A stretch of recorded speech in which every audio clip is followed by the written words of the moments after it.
था। उसका नाम लल्लन था। वो एक पंचर की दुकान चलाता था। वह बहुत ईमानदार था, इसलिए वह बहुत कम पैसे ही कमा पाता था। रोज की तरह रात को वह अपनी दुकान बंद करके घर जाता है।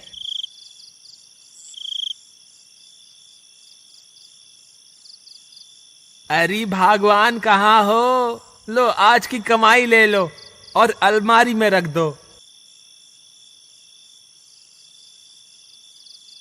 तभी उसकी पत्नी वहां आती है और उससे पैसे ले लेती है। अजी, ये क्या? ये तो सिर्फ 200 रुपए ही है। इससे क्या होगा? ये तो बहुत कम है। मुझे लगता है कि आपके बस की अब कुछ नहीं है। पड़ोस के हीरा को देखो, दूध में पानी मिला मिलाकर रोज की 1000 रुपए कमाता है, और एक आप हैं जो ईमानदारी की मूरत बने हुए हैं। अजी, आपको कुछ ना कुछ तो करना होगा। मैं इतने कम पैसों में घर नहीं चला सकती। देखो भगवान, मैं अपने काम में बेईमानी नहीं कर सकता। मैं जितने पैसे कमा के लाऊंगा, तुम्हें उतने में ही गुजारा करना होगा। अजी, अगर ऐसा है तो आप अपने पैसे अपने पास ही रख लो। मैं तो चली अपने मायके। अच्छा, तुम गुस्सा मत हो, मैं कोई ना कोई तरकीब निकालता हूँ। फिर अगले दिन सुबह होने पर अगर आज भी मेरी कमाई नहीं हुई तो सुषमा जरूर मुझे छोड़कर अपने मायके चले जाएगी। मुझे कुछ ना कुछ तो करना ही होगा। तभी उसके पास एक स्कूटर वाला हवा भरवाने आता है। अरे भाई, मेरे स्कूटर की हवा थोड़ी कम हो गई है, जरा इसमें हवा तो भर दो। हाँ जरूर भाई, मैं अभी तुम्हारे स्कूटर में हवा भर देता हूँ, जब तक तुम वहाँ आराम से बैठ जाओ। फिर जैसे ही ग्राहक थोड़ी दूर जाकर आराम करने लगता है, लल्लन एक कील से उसके टायर में छेद कर देता है। अरे भाई, तुम्हारा टायर तो पंचर है, इसमें हवा नहीं जा रही है, पंचर लगाना पड़ेगा। भाई, जब सुबह घर से निकला था तो थोड़ी सी ही हवा कम थी। तुम्हारी दुकान देखी तो सोचा हवा भरवा लूं, लेकिन अब अचानक से ये पंचर कैसे हो गया? मुझे क्या पता भाई, अब पंचर लगाना है तो बोलो। कितने पैसे लगेंगे पंचर लगाने के? भाई 100 रुपए लगेंगे। ठीक है भाई, लगा दो। अब कोई और रास्ता भी तो नहीं है। फिर लल्लन खुश हो जाता है और जल्दी से पंचर लगा देता है, और बदले में 100 रुपए मिलने पर फूला नहीं समाता।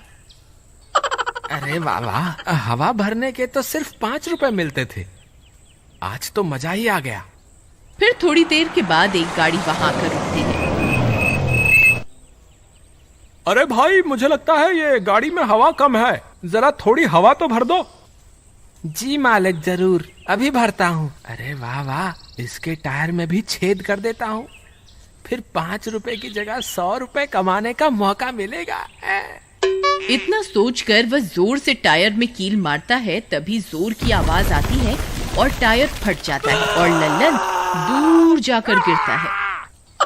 अरे मर गया रे, अरे मेरी तो कमर ही टूट गई। अरे मर गया रे।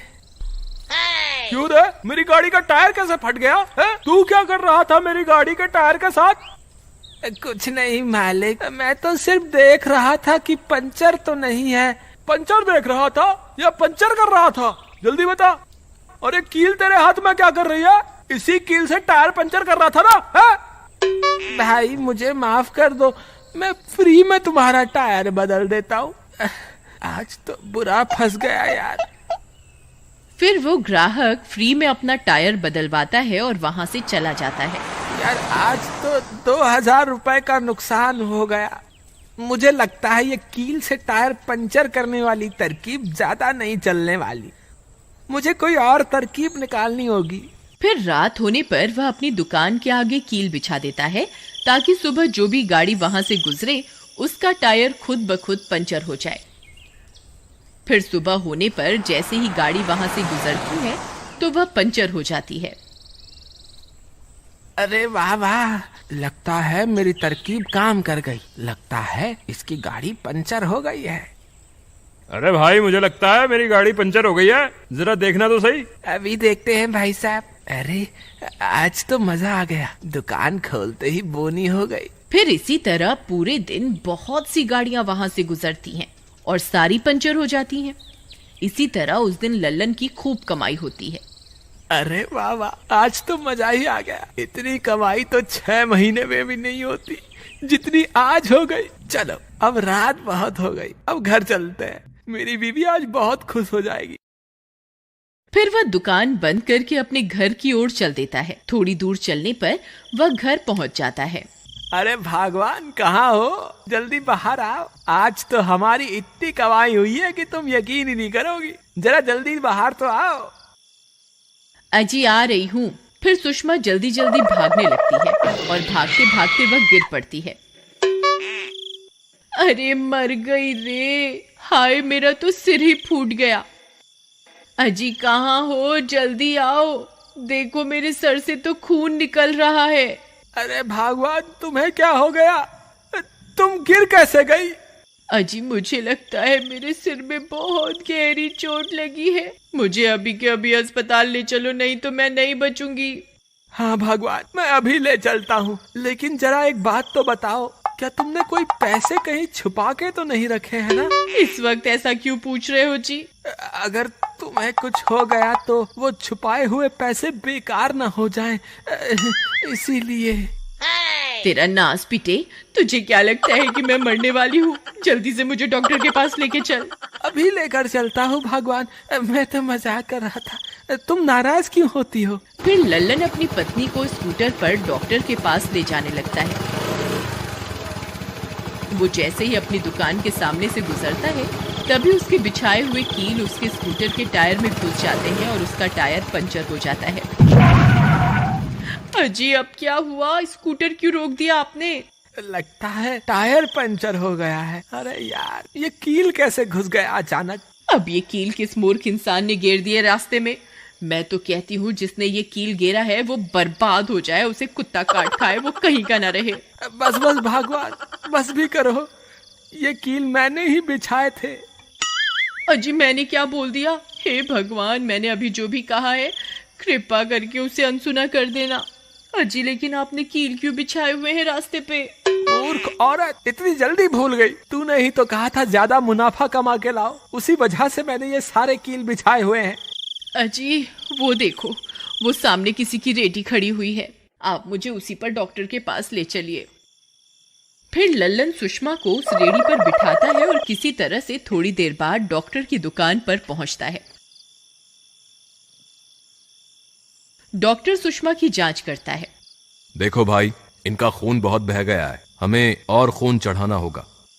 डॉक्टर साहब, आपको जितना खून निकालना है आप मेरे पति का निकाल लीजिए, बस किसी तरह मेरी जान बचा लीजिए। नहीं नहीं, आपके पति पहले ही इतने कमजोर हैं, हम कमजोर आदमी का खून नहीं ले सकते। मुझे ब्लड बैंक से खून मंगवाना होगा। ठीक है डॉक्टर साहब, आपको जैसा अच्छा लगे आप कीजिए, बस मुझे बचा लीजिए। फिर डॉक्टर फोन करके पास के ब्लड बैंक से खून मंगवाता है। फिर एक व्यक्ति उसी रास्ते से खून पहुंचाने के लिए आ रहा होता है। तभी कील की वजह से उसका टायर भी फट जाता है और वह गिर जाता है और सारा खून सड़क पर गिर जाता है। उधर दूसरी तरफ खून ना मिलने की वजह से सुषमा की तबीयत बिगड़ती जाती है। उसे खून की सख्त जरूरत होती है। तभी एक व्यक्ति वहां आता है। अरे क्या हुआ भाई, तुम इतने परेशान क्यों हो? अरे तुम तो वही पंचर वाले हो जिसने कल मेरा टायर फाड़ दिया था। तुम यहाँ कैसे? भाई, मेरी बीवी के सर में चोट लग गई, उसका बहुत सारा खून बह गया है, उसे खून की सख्त जरूरत है और मुझसे बहुत बड़ी गलती हो गई है। मैंने पूरे रास्ते में कील बिछा दी है, जिसकी वजह से कोई भी खून लेकर यहाँ नहीं पहुँच पा रहा है। कोई बात नहीं, तुम मेरा खून ले लो। आपका बहुत बहुत धन्यवाद भाई साहब, मैं आपका एहसान जिंदगी भर नहीं भूलूंगा। मुझे धन्यवाद देने की कोई जरूरत नहीं है, बस तुम वापस जाकर रास्ते से सारे कील हटा दो और आगे से ऐसी गलती मत करना। फिर वह व्यक्ति सुषमा को अपना खून देता है और थोड़ी देर के बाद सुषमा ठीक हो जाती है। फिर वे दोनों अपने किए की माफी मांगते हैं। भाई साहब, हम दोनों को अपनी गलती का एहसास हो गया है। हम अभी जाके रास्ते से सारी कीलों को हटा देते हैं। फिर वे दोनों वहां जाते हैं और रास्ते पर पड़ी सारी कीलों को वहां से हटा देते हैं और ईमानदारी से अपना काम करने लगते हैं। हमें अपने फायदे के लिए कभी किसी दूसरे का नुकसान नहीं करना चाहिए।